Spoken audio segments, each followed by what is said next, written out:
सदानन्दाम्भोधिः स्मितरुचिरपूर्णेन्दुवदन प्रफुल्लाम्भोजन्मा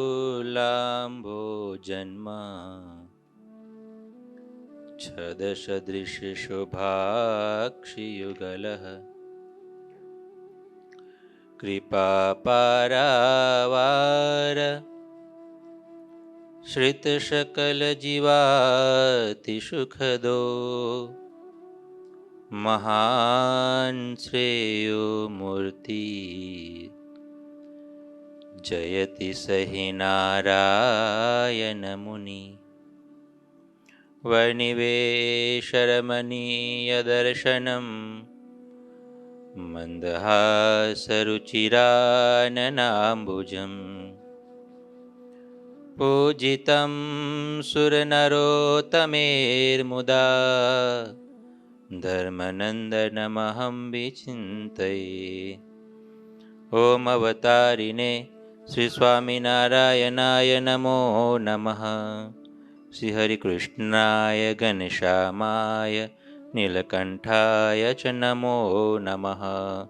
ओम श्री गुरुचरणकमलेभ्यो नमो नमः।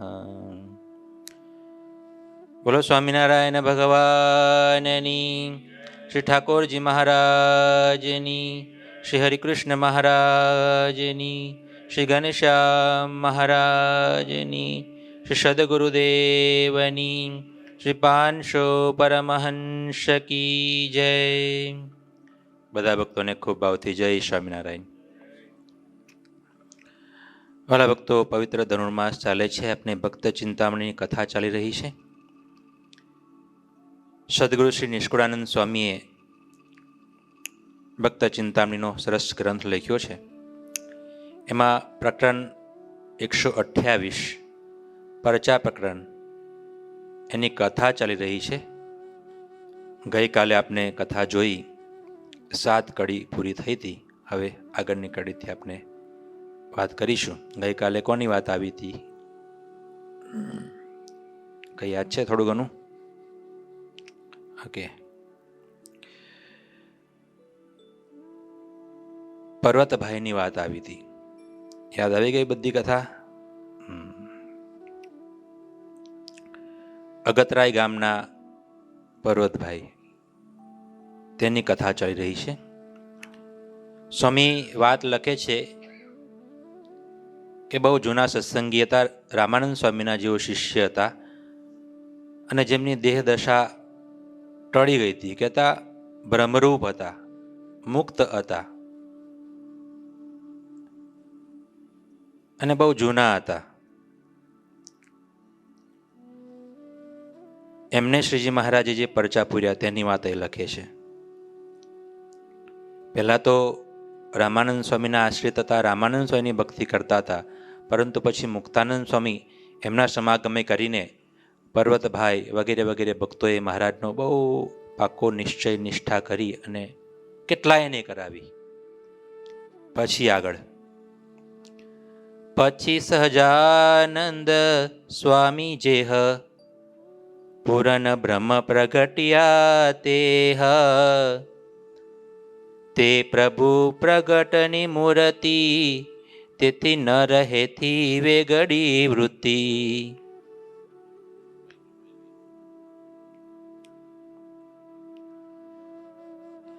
પછી સ્વામી સહજાનંદ જેહ પૂરન બ્રહ્મ પ્રગટ્યા તેહ તે પ્રભુ પ્રગટની મૂર્તિ તેથી ન રહેતી વેગડી વૃત્તિ। તોય ઉપજો એમ વિચાર કેવો હશે નૃસિંહ અવતાર। હતું અંતર એ વિચાર સમેત ગયા કૃષિ કરવાને ખેત। રાખી વૃત્તિ પ્રભુમાં એક તાર સ્વામી સહજાનંદ મોજાર। જોઈ મહારાજ શ્રીની મૂરતિ, સુખ સાગર સુંદર અતિ. પછી જોયું તેને આસપાસ, દીઠો અતિ અતિ પરકાશ. તેમાં 24 જે અવતાર, દીઠા જુજવા રૂપ આકાર.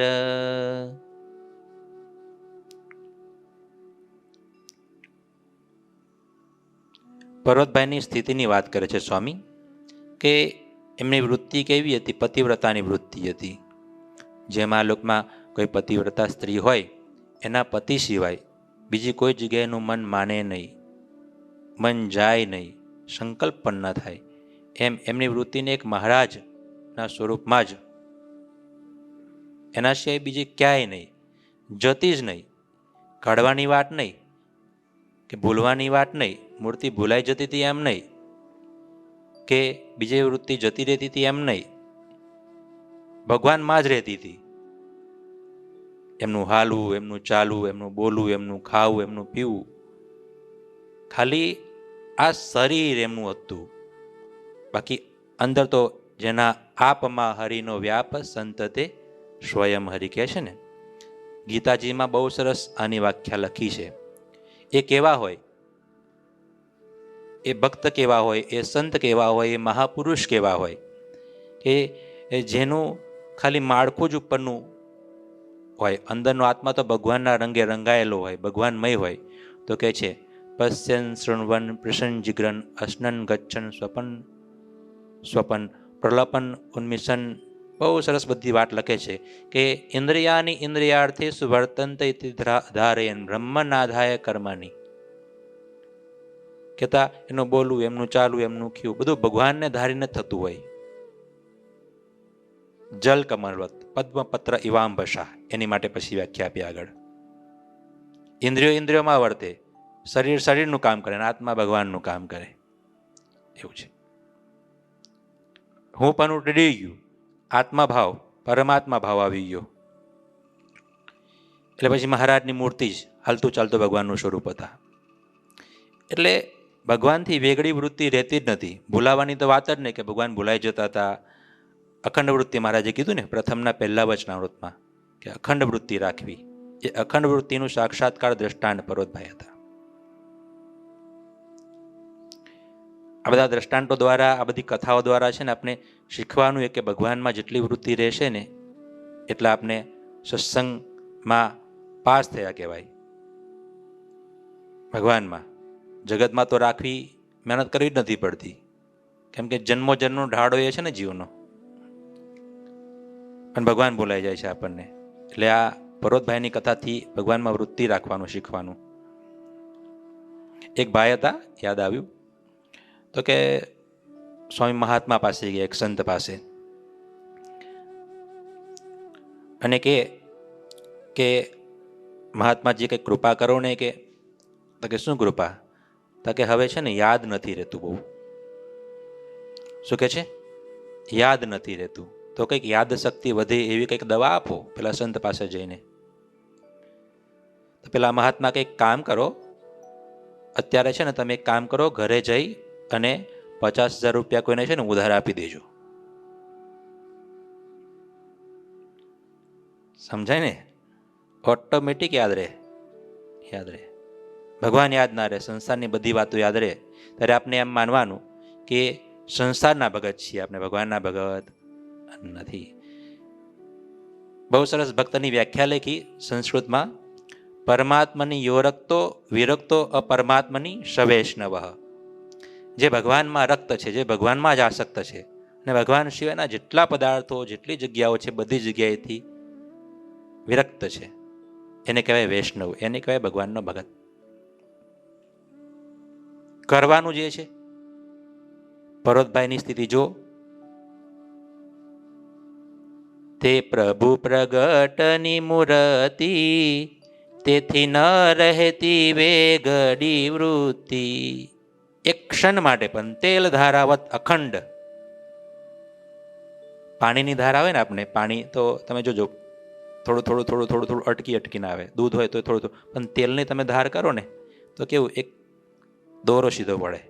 એ જ્યાં સુધી ડબ્બો ખાલી ના થાય ત્યાં સુધી આવ્યા જ કરે, અને એકદમ એમ એક સતત વૃત્તિ ભગવાનના સ્વરૂપમાં રહે. એવા ભગત હતા. તેમની વાત કરે છે. એ પર્વતભાઈ ખેતીનું કામ કરતા. કીધું ને કે પટેલ હતા, કનબી પટેલ. ખેતીનું કામ કરતા, સંસાર વ્યવહારના કામો તો કરવા જ પડે. ભગત હોય તો બી ભલે, અમે સંતો હોય તો બી ભલે, આ દુનિયામાં એવા છે એટલે કામો તો કરવાના જ, કરવા પડશે જ.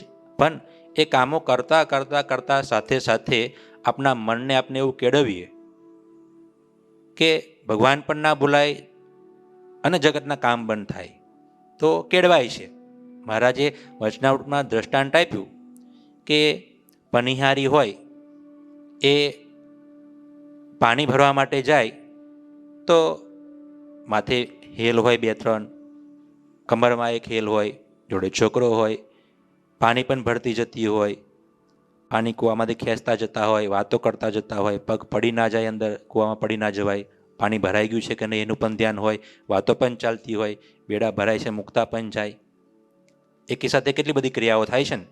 આ ડ્રાઇવિંગ કરતા હોય છે. જો તો ડ્રાઇવિંગ કરે તો કેટલે પહોંચવાનું છે પણ મગજમાં હોય છે, સ્ટેરિંગ પર હાથ છે એ પણ ખ્યાલ હોય છે, બ્રેક પર એક્સિલેટર પર હાથ હોય છે એ પણ ખ્યાલ હોય છે, ફોન ચાલતો હોય તો વાત પણ કરતા હોય છે.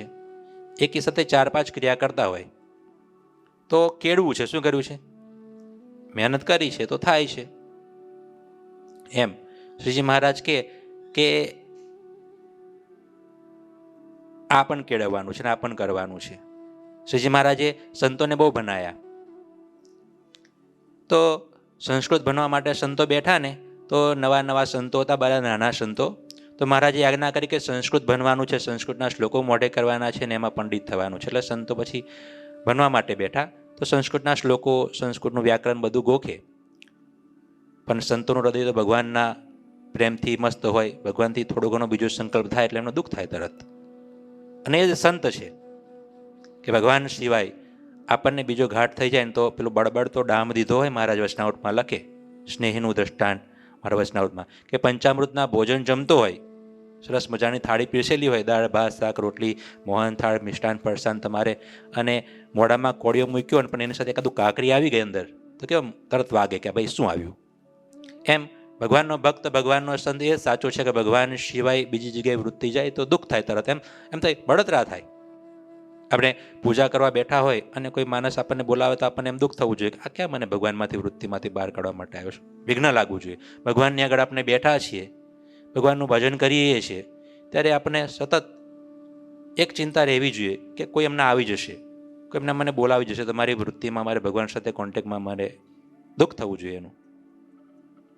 પૂજામાં બેઠા હોય, કલાક ભગવાનની આગળ બેઠા હોય, મંત્ર જાપ કરતા હોય, અંતર્વૃત્તિ કરતા હોય, જો કે એવી જ જગ્યા ગોતાય કે કોઈ ડિસ્ટર્બ ન થાય. પરંતુ કંઈક કામ આવે ત્યારે જેને દુઃખ થાય છે, ભગવાન સિવાય ભગવાનનું કામ લઈને બેઠા છે, આપણે કોઈ મોટા માણસને મળતા હોય અને વાતો કરતા હોય અને કોઈ બીજો માણસ આવીને ડિસ્ટર્બ કરતા આપણને કેવું લાગે ને કે ભાઈ આ ક્યાં વચ્ચે આવી ગયો. એમ આપણે ભગવાન સાથે કોન્ટેક્ટ તાર જોડ્યો હોય ને વચ્ચે કોઈ આવી જાય, આવતું હોય ત્યારે દુઃખ થાય. ત્યારે માનવાનું કે આપણને ભગવાનમાં પ્રેમ છે, ભગવાનમાં વૃત્તિ છે. એટલે સંતો સંસ્કૃત ભણે પણ સંસ્કૃતના શ્લોકો ગોતતા ગોતતા મોઢે કરતા કરતા કરતા ક્યારેક ભગવાન ભૂલાઈ જાય. એટલે સંતોને દુઃખ થાય. એટલે મહારાજને કીધું કે મહારાજ આ તો બહુ અઘરું છે. સંસ્કૃત યાદ કરતા કરતા કે તમારી વૃત્તિ મૂર્તિમાં વૃત્તિ નથી રહેતી, ભૂલાઈ જાય છે. ત્યારે શ્રીજી મહારાજે ઠપકો આપ્યો, અમે એવું તો કીધું નથી, તમને સંસ્કૃત ભણવાનું કીધું છે પણ મૂર્તિને ભૂલીને ભણવાનું કીધું નથી. એટલે એ વાત છે. ભગવાનના ભગતની સ્થિતિ આવી હોય, હાલતા ચાલતા ખાતા પીતા ભગવાનનું ભજન થાય, સ્મરણ થાય. એ જ ખેતીનું કામ કરતા હતા પર્વતભાઈ, અને જોડે જોડે ભગવાનમાં વૃત્તિ તો રહેતી જ હતી. રાખવું હોય તો રહે, કરવું હોય તો થાય. માણસને જે કરવું હોય તે કરે પણ છે. આપણે નક્કી કરીએ કે મારે ભગવાનના સ્વરૂપમાં વૃત્તિ રાખવી છે. આજે નક્કી કરીએ કે મારા દિવસમાં ચાલો 24 કલાકમાંથી કમસે કમ અડધો કલાક તો મારે ભગવાનના સ્વરૂપમાં વૃત્તિ રાખવી જ છે ગમે તે રીતના. બીજો કોઈ સંકલ્પ નથી કરવો, નથી થવા દેવો. થાય તો પાછું વળવું છે, જાગ્રત રહેવું છે, જાણપણે રહેવું છે. તો થાય, સ્થિતિ થાય છે, મહેનત કરવી પડે. અને એ જ સિદ્ધિ છે અને એ જ ભગવાનને ગમે છે. પ્રેમાનંદ સ્વામીએ જ્યારે વંદુના પદ ગાયા, મધ્યનું 48મું વચનામૃત છે, ત્યારે શ્રીજી મહારાજે કીધું કે આ સંતને ઊભા થઈને અમે દંડવત પ્રણામ કરીએ. કેમ? કેમ કે એમને આવી ભગવાનના સ્વરૂપમાં વૃત્તિ છે, આવું ચિંતન છે. અરે એમના માતા પિતાને ધન્યવાદ, એ જે કુળમાં જન્મ તેનું કલ્યાણ થાય, અરે એ જ પૂર્ણ કામ થયું, બીજું કાંઈ કરવાનું બાકી નથી રહ્યું. આવી વાત મહારાજે કરી.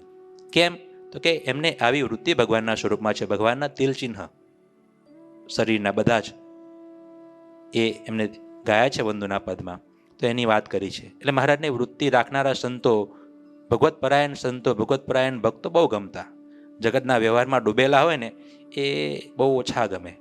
કામ તો થતું હોય મંદિરનું એટલે કરવાનું જ હોય ને, ચાલે નહીં. પણ સત્સંગની સાચી વ્યાખ્યા, એકાંતિકની સાચી વ્યાખ્યા એ આ છે કે એને ભગવાન સાથેનો તાળ જોડાયેલો હોય. બધી ક્રિયામાં ભગવાન કરે છે, ભગવાન કરાવે છે, ભગવાન કરવા દે છે, ભગવાનની ઈચ્છા કઈ થયું તો ભગવાન કરશે, મહારાજ કરતા હતા, આવું બધું બોલાય. ભરતભાઈ ખેતરનું કામ કરતા ભગવાનના સ્વરૂપનું ચિંતન કરતા.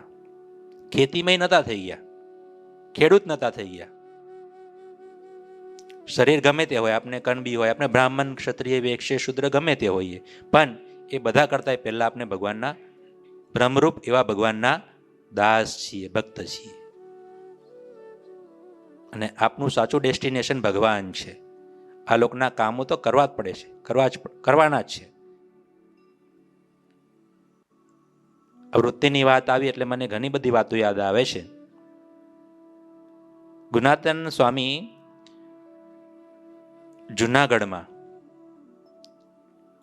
સંતો, 500 જેટલા સંતો હતા જુનાગઢમાં. એ બધા સંતોની સાથે ત્યારે સત્સંગ કરાવે અને સોરઠને આખો રેંગ્યો. તો એ જમાનામાં તો ખેતીવાડીનું કામ કરવાનું હોય, સંતો જ કરતા, ગૌશાળાઓ સંભાળતા, ખેતીવાડીનું કામ કરતા, બધું કામ કરતા. એટલે મંદિરની સેવા માટે સંતોને રહીને ગુનાતન સ્વામી ખુદ જુનાગઢ મંદિરની વાડી ત્યાં જાય અને કે ચાલો સંતો આજે ગાયો માટે ઘાસ વાળવાનું છે, કે જે કામ હોય એટલે ત્યાં લઈ જતા. પછી સ્વામી કે ચાલો, સંતન બધાને દાંતર ડાપતા, ભેટ મારી દેતા અને કે ચાલો બેસો બધા. ઘાસ કાપતા જાય. ગુનાતન સ્વામી પોતે બધા સંતોની સાથે બધા થોડી દૂર અંતરે વેચાઈ ગયા હોય.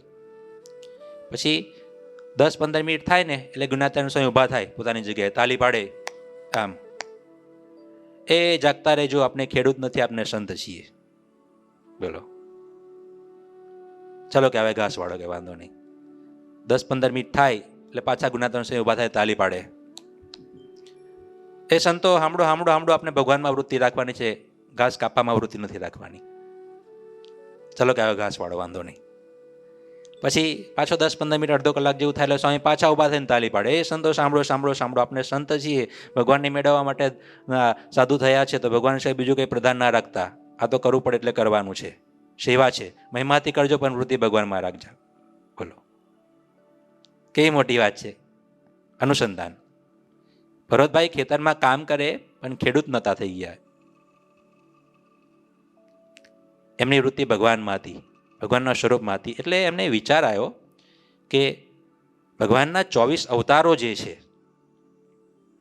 તો ભગવાનના એ 24 અવતારો કેવા છે, કેવા હશે. ભગવાને જ્યારે આ ધરા પર જ્યારે અધર્મ વ્યાપે છે ત્યારે ધર્મનું સંસ્થાપન કરવા માટે ભગવાન અવતાર લઈને આવે છે. તો એ 24 અવતારો ભગવાનના કેવા હશે, ભગવાનનો નૃષિ અવતાર કેવો હશે, અડધા વાઘ જેવા ને અડધા સિંહ જેવા ભગવાન થયા હતા, તે કેવા હશે. ભગવાનનું વરાહ રૂપ કેવું હશે, ભગવાનનું વામન સ્વરૂપ કેવું હશે. આ બધા વિચારો મનમાં કરે છે. હજુ સંકલ્પ જસ્ટ ખેતી કરે છે, હળ હાકે છે, કામ કરે છે, અને હજુ ભગવાનના સ્વરૂપમાં વૃત્તિ તો છે જ, એ તો તૂટતી જ નથી, એ તો એમએલ જ છે. પણ એક સંકલ્પ ખાલી થયો જોડે કે અવતારો ભગવાનના કેવા હશે. ખેતરમાં જઈને કેવું ચિંતન થાય છે એ પણ શીખવાનું છે. ભગવાનના અવતારોનું ચિંતન. આપણે તો પૂજામાં બેઠા હોય તોય ઘરનું ચિંતન થતું હોય ઘણી વખત. આયોજનો બધા ત્યારે જ આવે, આપણે આંખ બંધ કરીએ ને એટલે સીધા આયોજનો યાદ આવે. હા એ તો હા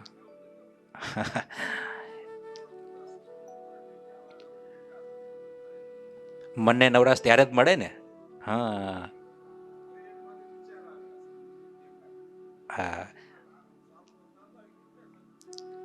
એટલે જ ને, મનને એવું છે ને કે ભગવાનનું ધ્યાન કર. મેં કાલ નથી વાત કરી કે ભગવાનનું ધ્યાન ભજન કરવા બેસે ને તારે એ ચંચળ થઈ જાય, કુદાકા મારવા લાગે. અને સંસારના વ્યવહાર કામ કરતા હોય ને ત્યારે તો જાણે કે કંઈ સંકલ્પ જ નથી થતા. એટલો બધો એનામાં ઘોડાઈ ગયો હોય ને, પેલું દૂધમાં ખાંડ મિક્સ થઈ ગઈ હોય ને, અલગ ના પડે. સંકલ્પમાં જ ભળેલા હોય એવું હોય. મૂર્તિની વાત તો દૂર છે હજુ. એમાં કેવું છે, એ ક્યારે ખબર પડે કે મારામાં કેટલા ગાઢ સંકલ્પ થાય છે? પેલો પાણીનો પ્રવાહ ચાલ્યો જતો હોય, નાનકડો ઢાળિયો જ હોય, ચાલો ને ખેતરનો અધોળિયો, તો એમાં પાણી ચાલ્યું જતું હોય ફૂલ પ્રવાહમાં, તો ત્યાં સુધી તો ચાલ્યું જાય છે. પણ એને જ્યારે બાંધવા પ્રયત્ન કરીએ અને ત્યારે પછી પેલો જે પોસ આવે ને ત્યારે ખબર પડે કે ભાઈ આ પાણીનો પ્રવાહ તો બહુ વધારે છે, ભાઈ આ તો બંધાતું નથી. હા, એટલે પછી આંખ બંધ કરીએ ને ત્યારે એને મારવું પડે મનને કે હવે ભગવાન સિવાય બીજો સંકલ્પ ન કરીશ. મન ભગવાન સિવાય બીજી કોઈ જગ્યાએ ના જઈશ. અને ત્યારે બીજો સંકલ્પ આવે, ત્રીજો સંકલ્પ આવે, ત્યારે ખબર પડે કે ભાઈ આ પ્રવાહ તો બહુ અઘરો પ્રવાહ છે, એને તો રોકવો પડશે. બાકી આખો જન્મારો વયો જાય ને, જન્મારો વયા જાય એ પ્રવાહમાં, માયાના પ્રવાહમાં વહી જાય, મનના પ્રવાહમાં. અને મન જ છે ને, મન એવ મનુષ્યાનામ કારણમ બંધ મોક્ષયો. મનના સંકલ્પો વિકલ્પો એ જ બંધન અને મોક્ષનું કારણ કીધું છે. એટલે એ પ્રવાહમાંથી તો ભગવાનના ભક્તે તો કેવું, જો ભગવાનના ભગતની તો એ જ લક્ષણ છે કે જાનપના રૂપે દરવાજે ઊભો હોય. મુક્તાનંદ સ્વામીને શ્રીજી મહારાજે કીધું કે સ્વામી તમે વ્યવહાર કઈ રીત ના કરો? તો કે મહારાજ વ્યવહાર કરવો હોય ને તો એક વેત વૃત્તિ મારે બહાર કાઢવી પડે તમારા સ્વરૂપમાંથી, અને પછી એક હાથ વૃત્તિ પાછી અંદર મારે નાખવી પડે. એટલે એવું હોય, એક વેત બહાર નીકળ્યા તો 4 વેત આપણે અંદર પાછા જઈએ. ભગવાનના ભગત કેવો હોય, ના છૂટકે બધું કરવું પડે. ભરતભાઈને આ લોકમાં આવ્યા હતા, ના છૂટકે ખેતી કરવી પડતી હતી. ના છૂટકે ખેતી કરવી પડે તો કરે, ના છૂટકે બોલવું પડે તો બોલે. બહુ લપ લપ લપ લપ ના કરતો હોય ભગવાનનો ભગત. ગમે તે વાતો જગતની વાતો ચાલતી હોય તો ત્યાં પછી એ કાન માંડે મોઢું ચાલુ કરી દે, એવું ના હોય. ના છૂટકે જોવું પડે જોવે, ના છૂટકે લગ્ન વગેરેમાં જવું પડે તો જવું પડે, વ્યવહાર છે સાચવવા જવું પડશે, પણ ના છૂટકે કેવું, ના છૂટકે જમવું પડે. જે પ્રસાદ આવ્યો જમી લીધું, પછી આ લાવો ને તેવો, એટલે જીભડી બહુ લપ કરતી હોય તો બધું ના છૂટકે કરે, અને ભગવાનનું કામ ફરજિયાત બને કરે. આ નિયમ છે ભગવાનના ભગતનો. ના છૂટકે બોલવું પડે, ના છૂટકે જવું પડે, ના છૂટકે સાંભળવું પડે. સંસારના વ્યવહારો છે, ના છૂટકે પહેરવું પડે, બહુ ટાપ ટીપ ને બધું એવું ના હોય. સાદા સાત્વિક એના કપડાં હોય, એના વસ્ત્ર એવા હોય ભગવાનના ભગતના. બધું સૌમ્ય હોય, ભગવાન સંતોને ગમે એવું હોય. એટલે વૃત્તિઓને રોકવી પડે. પર્વતભાઈને વૃત્તિઓને રોકવી નહોતી પડતી, અખંડ વૃત્તિ હતી. કેવી? અને અખંડ વૃત્તિને ચિંતામણી કીધી છે. શું કીધી છે? ચિંતામણી. ચિંતવે તે થાય. એટલે બન્યું એવું હોય. ભરતભાઈની વૃત્તિ અખંડ તો ભગવાનના સ્વરૂપમાં હતી જ, અને સંકલ્પ થયો કે 24 અવતારો કેવા હશે. અને તાત્કાલિકપણે ત્યાં જ ખેતરમાં જ આમ વચ્ચે ભગવાનની મૂર્તિ અને આજુબાજુમાં 24 અવતારો આવીને ઊભા રહી ગયા. બોલો, જો સ્વામી લખે છે,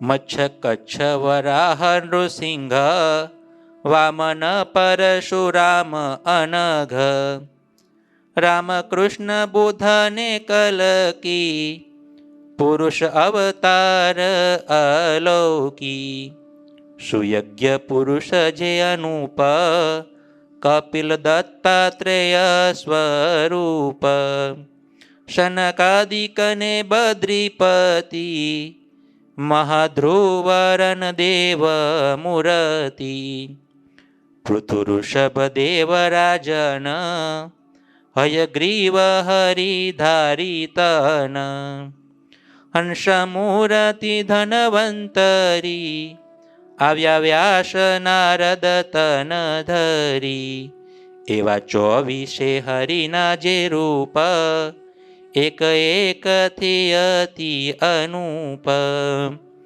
દીઠા પર્વત ભાઈએ પોતે આવ્યો અતિ આનંદ તે જોતે હૈયે હરખ મુખ બોલે વાણી દીધા દર્શન નાથ દયાની પછી પ્રેમે શું લાગ્યા છે પાય અતિ આનંદ ઉર નમાય જોયા 24 રૂપ ચિંતવી તેને અતિ સુખ શાંતિ હવી પછી પ્રગટ પ્રભુનું જે રૂપ તેમાં સમાન સર્વે સ્વરૂપ તે રૂપ રહ્યું હૃદા મોજાર દેખે અંતર ભીતર બાર અર્ધ ઘડી તે અડગું ન રહે તેથી સુખ જે છે તે લહે જેમ ચિંતામણી હોય કને જેહ થાય જેહ ચાય થાય તેહ તને લોક પ્રલોક આગમન રહે લોક પ્રલોક આગમન રહે જે આપે છે તેહ કરે તેમ ચિંતામણી હરિનું રૂપ જેના અંતરમાં રહ્યું અનુપ તેહ જન જે ચિંતવે તે થાય લોક પરલોક ઈચ્છે ત્યાં જાય વૈકુંઠ ગોલોક શ્વેત દીપ વૈકુંઠ ગોલોક શ્વેત દીપ તેહને દેખે જેમ સમીપ અક્ષરધામ આદિ લોક જેહ દેખે સાંભળે કહે વળી તેહ એમ પર્વત ભાઈની દ્રષ્ટે નિરાવર્ણ આવર્ણ નહીં અષ્ટે એ તો વાત લૌકિકતી લોક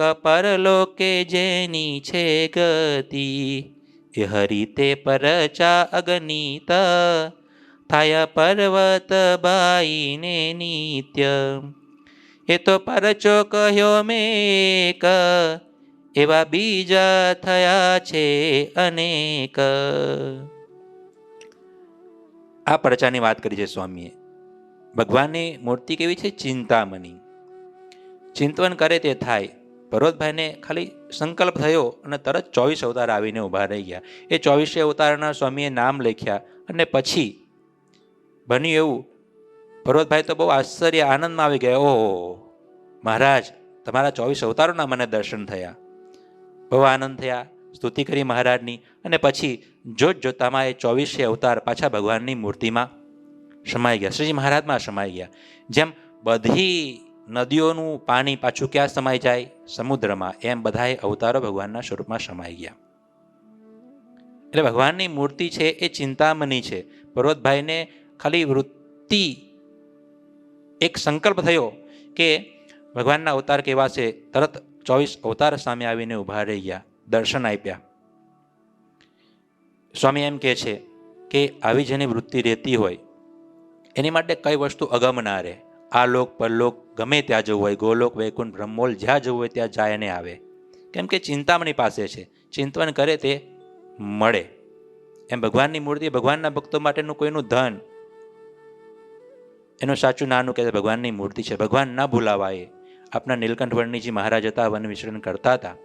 તો એ શિયાળો હોય, ઉનાળું હોય, ચોમાસું હોય, સાલાગ્રામ ભગવાન રાખતા હતા જોડે ગળામાં. તો એમને ભગવાન 3 દિવસના ઉપવાસ થયા હોય તો પણ અન્ન મળે, જળ મળે તો પહેલાં ભગવાનને ધરાવે, પછી પોતે પીવે, પછી પોતે જમે. ક્યારે સંધ્યા વંદન ન ચૂકે, ક્યારે ભગવાનનું સ્મરણ ન ચૂકે. એક નાનકડી વાત યાદ આવી. ઋષિહાનંદ સ્વામી ભગવાનની મૂર્તિ ચિંતામણી છે, એને આપણે સિદ્ધ કરીએ એટલે બધું સિદ્ધ થઈ જ ગયું. એક વસ્તુ આવી ગયું એટલે બધું આવી ગયું. કરવાનું એ છે. શાસ્ત્રમાં ઉપનિષદોમાં લખ્યું, એકમ વિજ્ઞાતે સર્વમ વિજ્ઞાતમ ભવતી. એક ભગવાનને જાણી લો, બધું જાણી લીધું. નૃસિંહાનંદ સ્વામી હતા, ભાગવત ભણતા હતા. તો શિયાળાનો સમય હતો, શ્રીજી મહારાજ ગઢપુરમાં બેઠા હતા, અગ્નિનું તાપનું કરીને બેઠા હતા, અને અગ્નિ ચાલતો હતો અને મહારાજ તાપતા હતા. જૂના જમાનાના પેલા પુસ્તકો, એક અલગ અલગ પેજ હોય, એ પોથી ટાઈપનું ભાગવતનું પુસ્તક. તો એ વાંચતા હતા, પવનનું ઝોકું આવ્યું, ભાગવતનું એક પાનનું ઓળ્યું અને અગ્નિમાં પડી ગયું. મોઢે કરતા હતા ભાગવત. એટલે મહારાજ તો ગુસ્સે થઈ ગયા કે ભાઈ આ અત્યારના પુસ્તક નહીં કે ભાઈ, ત્યાર તો બહુ હાથે લખીને તૈયાર કરવાની બધી પ્રતો હતી, એક પેજ તૈયાર થાય, માન ભાગવતનું પુસ્તક મળે, બહુ કિંમત. અને આવું એક પેજ ઉડીને સીધું અગ્નિમાં બળી જાય પડીને. એટલે મહારાજ ગુસ્સે થઈ ગયા ને ખીજાયા. સ્વામી ત્યાં નીચે જ બેઠા હતા. એટલે સ્વામીને કે શું ફેલી થઈ ગયા છો, એટલે કે ગાંડા થઈ ગયા છો, આ કિંમત ખબર નથી પડતી કે આ પુસ્તકના પેજની તમને, ભાગવતનું છે. એટલે સ્વામી તો બે હાથ જોડીને મહારાજને કે મહારાજ રાજી રહેજો, ફેલી નથી થઈ ગયો, ગાંડો નથી થઈ ગયો, પણ કે હું ભાગવત ભવનમાં બેઠો છું, પણ આમ નીચે જોઉં છું, પછી તમારી મૂર્તિ સામે જોઉં છું, તમારી મૂર્તિ સામે જોઉં છું ને પછી કે નીચે જોવાનું મન જ નથી થતું કે. અને પવનનું ઝોકો ના પાણી ઉડીને અંદર પડ્યું. એટલે કે તમારી મૂર્તિમાં મારી વૃત્તિ એવી ચોંટી ગઈ છે ને કે બીજું જોવાનું જ ગમતું નથી, ત્યાં સ્થિર થઈ જાય છે. મહારાજ કહે ભાગવતને મૂકી દો, હંકેલી લો, તમારે કરવાનું એ કરી લીધું કે ભણી લીધું ભાગવત. જે કરવાનું તો ભાગવત ભણીને તો થઈ ગયું તમારે. મારા સ્વરૂપમાં વૃત્તિ રહે છે જ કરવાનું છે, તમે કરી લીધું બધું કામ. એટલે ભગવાનને આપણે સાધીશું, ભગવાનના સ્વરૂપમાં વૃત્તિ રાખીશું તો આ જગતના બધા કામ ઓટોમેટિક થશે. નરસિંહ મહેતાના થયા, મીરાબાઈના થયા, મુક્તાનંદ સ્વામી ગોપાળાનંદ સ્વામીના થયા, બ્રહ્માનંદ સ્વામી પર્વતભાઈના થયા, તો આપનાય થશે. આ લોકમાં એ મહાન થયા, ભગવાનને વાલા થયા, એવું છે. આવો એક સરસ મજાનો પરચો શ્રીજી મહારાજે પર્વતભાઈને આપ્યો. 128મું પ્રકરણ પૂરું થયું. બોલો સ્વામિનારાયણ ભગવાનની જેમ. શ્રીપતિમ શ્રીધરમ સર્વદેવેશ્વરમ ભક્તિધર્માત્મજમ વાસુદેવમ હરિ માધવમ કેશવમ કામદમ કારણમ સ્વામિનારાયણમ નીલકંઠમ ભજે.